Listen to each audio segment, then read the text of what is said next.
Him तेंदुआ दावा दूसरे को सिखाता है कि कैसे समर्पण करे। पहले वो शारीरिक रूप से डराकर आदेश मानने के लिए कहता है, फिर उसके कोट को ढूंढता है। हालांकि दूसरा पक्ष सहमत नहीं होता है।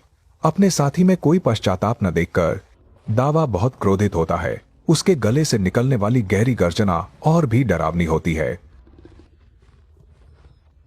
दोनों आमने सामने खड़े होते हैं। दावा की आंखों में एक खतरनाक चमक आती है। वह अपने दांत दिखाता है और किसी भी क्षण हमला करने के लिए तैयार हो जाता है।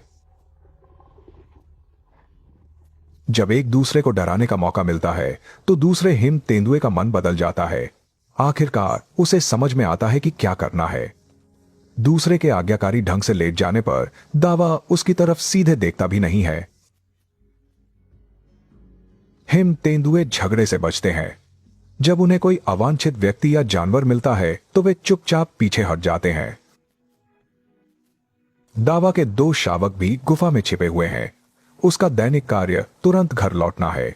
वयस्क हिम तेंदुओं के त्यागे जाने का कारण जीवन के किसी थदिंग चरण में आई समस्या होती है।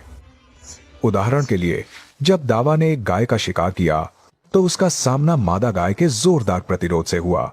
उसके अगले पंजे पर गाय के खुर ने जोरदार प्रहार किया। दबाव के इस जबरदस्त प्रहार ने दावा को तुरंत शिकार छोड़ने पर मजबूर कर दिया। स्वस्थ होने में समय लगता है और दावा के पास प्रकृति से मोल भाव करने का कोई अवसर नहीं था। भले ही परिणाम की कल्पना की जा सकती थी, भले ही उसके 2 शावक अभी भी उस पर निर्भर थे।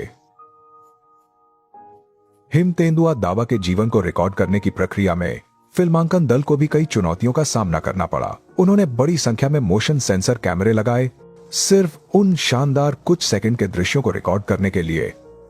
अपनी ताकत वापस पाने के बाद दावा अपने इलाके का निरीक्षण करने निकला।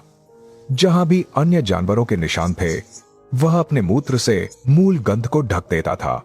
शावक दूर से पीछे चल रहे थे। उनके बीच की यह दूरी शायद एक सुरक्षा रणनीति थी। ट्रैकिंग के दौरान फिल्म दल को दावा के इलाके में हिम तेंदुए के एक परिवार से सामना हुआ।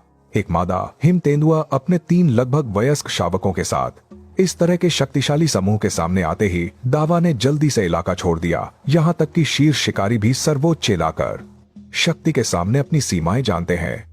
यह हिम तेंदुआ चुपचाप एक भेड़ के पास पहुंचता है। हमला करने से पहले वह दोनों पक्षों की ताकत के अंतर का आकलन करता है। नर भेड़ बिना किसी दबाव के सीधे उसे देखता है। अपेक्षित परिणाम नहीं होता है, इसलिए वह दूसरी जगह देखने चला जाता है। दावा के दोनों शावकों को कैमरे में बहुत दिलचस्पी थी। यह फिल्म दल के लिए भी एक अप्रत्याशित दृश्य था। उन्हें एक अज्ञात वस्तु से दूर रहना चाहिए था। शावकों की रुचि इस उबाऊ चीज में जल्दी ही खत्म हो गई। उनके असली खेल साथी तो उनके आसपास ही शावकों के लंबिलाई थे। 2 शावकों को पालना मादा तेंदुआ के लिए थकाऊ होता है। दोपहर में वह एक झपकी लेती है। दोनों शावक व्यस्त रहते हैं। लगता है उनमें अंतहीन ऊर्जा है और मां को परेशान करते रहते हैं। कर्मचारियों पर ध्यान देने पर मादा की नींद टूट जाती है। वह इस तरफ की स्थिति पर नजर रखती है। उसकी अधिक चिंता अपने 2 शावकों की होती है। वह बेहतर दृश्य वाली जगह पर चली जाती है और निगरानी जारी रखती है।